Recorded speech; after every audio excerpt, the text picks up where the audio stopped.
The situation in the Kursk Oblast is shocking. Ukrainians are just making ground. The Russians are doing nothing. It seems like the Russians are paralyzed, and we're going to look at that in just a moment. Before we do, if you're not subscribed, please consider subscribing. I do these updates on Ukraine every day. I've been doing these for 800 some odd days and counting. Thank you for thinking about subscribing. Here we are, 1,220 Russians off the battlefield. 6 tanks, 13 armored combat vehicles, 58 artillery pieces, 71 vehicles and fuel tanks. It's pretty amazing what's happening. Andrew Perpetua's loss, it's about maybe 1.5 to 1, something like that. We're not exactly sure what these are here. So it's not the healthiest ratio, but the fight in Russia is just astonishing. This is a map that shows you like what's happening little bit by little bit, and it's just, you can see it like just morph out, and where the Russians are, where the Ukrainians are, how they're spreading into Kursk. uh, it's pretty remarkable. Look at that. Wow.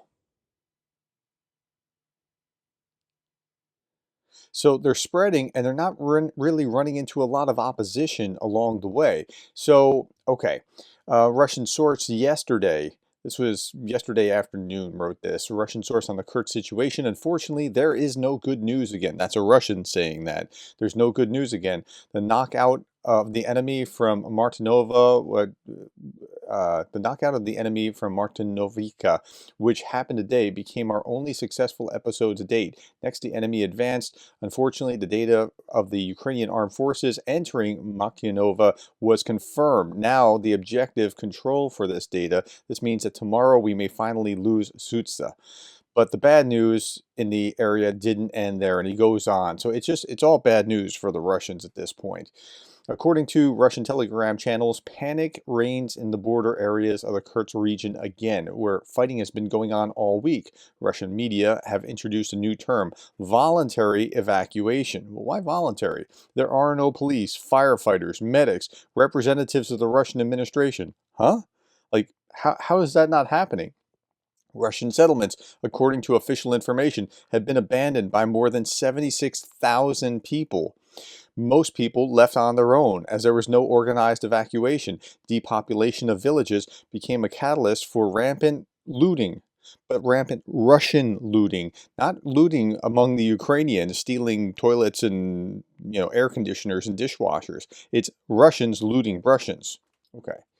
The Kremlin likely decided, this is the ISW's take on this, the Kremlin likely decided to declare a counter-terrorism operation. That's what they declared yesterday. They said it was a counter-terror. No, it's not terror. If you have engaged in warfare with your neighbor for 2.5 years and they send their army back to fight with you, that's not terror. That is a military action. But the Kremlin decided to declare counterterrorism operation as opposed to a state of war or martial law to downplay the scale of Ukrainian incursion into Kursk Oblast and prevent domestic panic or backlash, demonstrating the Kremlin's reluctance to take more drastic measures to respond to the situation.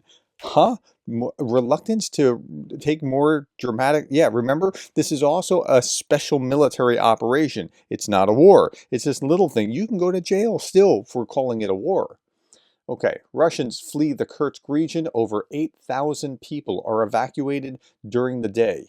That's those that are evacuated during the day. That's not those who have voluntarily evacuated.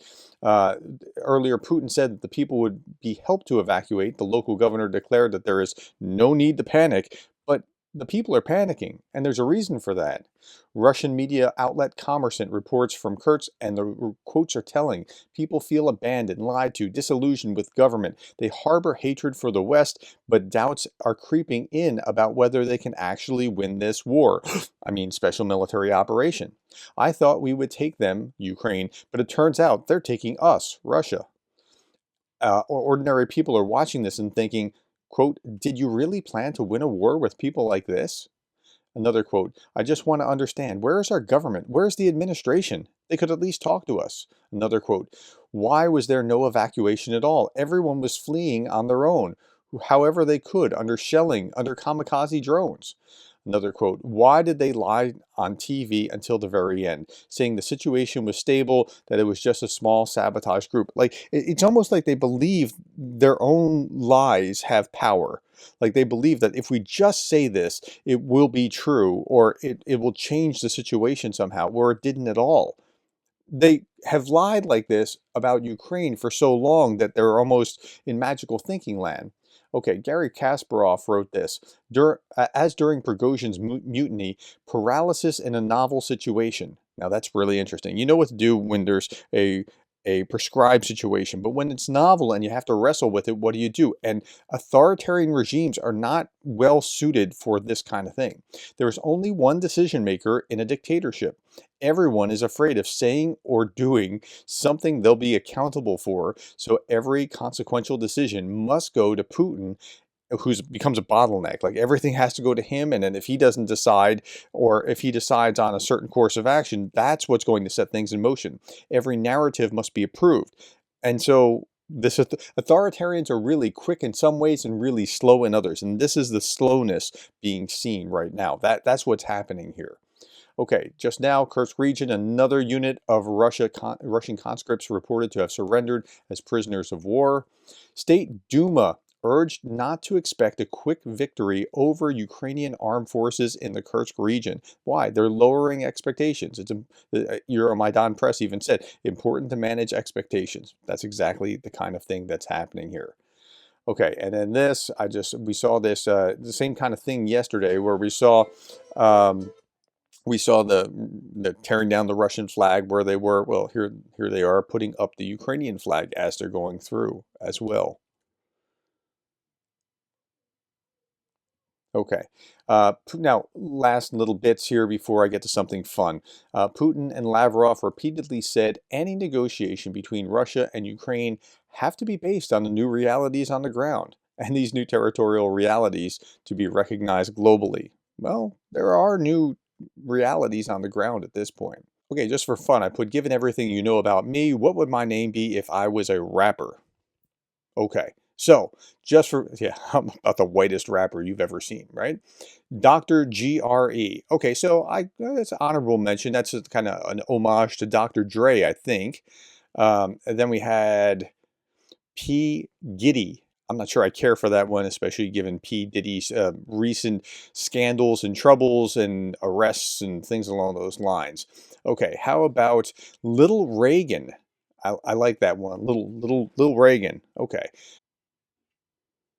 And then there was Rated PG. Okay, I can buy that. I try to keep it as family friendly as something, as updates on war can possibly be. DJ Quotum. I like that. The other day I talked about, I don't want to be the Incredible Hulk, I want to be the credible Hulk. I cite my sources. Okay. Mugga G. Well, yeah, Mugga, that works. I can buy that. The Prof, that would be an honorable mention. Professor Mises Pronunciation. I like that one. It's a little long, but that works. Okay, very last little bit. The Russians coming to the aid of the Kursk region. Thank you for the time. Thank you for the likes, the shares, the subscribes, and thank you for being the kind of person that cares about Ukraine.